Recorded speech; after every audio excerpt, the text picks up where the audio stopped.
துலாத்தை பொறுத்தவரையிலும் அஞ்சாம் இடத்தில் இருக்கக்கூடிய சனி பகவான் வக்ரகதி அடையினர். உங்களுடைய புகழ் அந்தஸ்து கௌரவத்திற்கு சற்று பின்னடைவு இருக்கக்கூடும். இருப்பினும் குருவின் பார்வை 9ஆம் இடத்துல உங்களுடைய ராசிநாதன் இருக்கிறது. அதை தவிர குருவின் பார்வை இது எல்லாம் உங்களுக்கு ஒரு ஏற்றத்தை நிச்சயமாக கொடுக்கும்.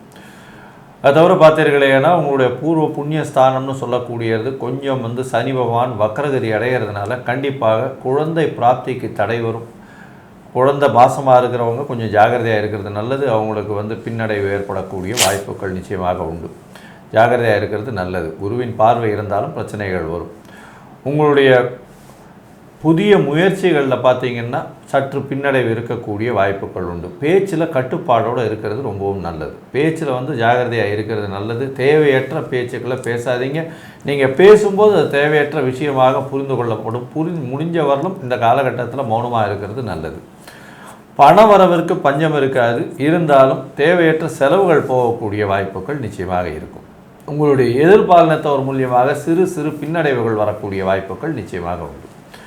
உங்களுடைய ராசிக்கு பார்த்தாலேனா சொந்த தொழில் செய்கிறவங்களுக்கு சற்று பின்னடைவு இருக்கும். அதை தவிர பார்ட்னர்ஷிப் தொழில் பண்ணுறவங்களுக்கும் பின்னடைவு இருக்கக்கூடிய வாய்ப்புகள் நிச்சயமாக இருக்கும்.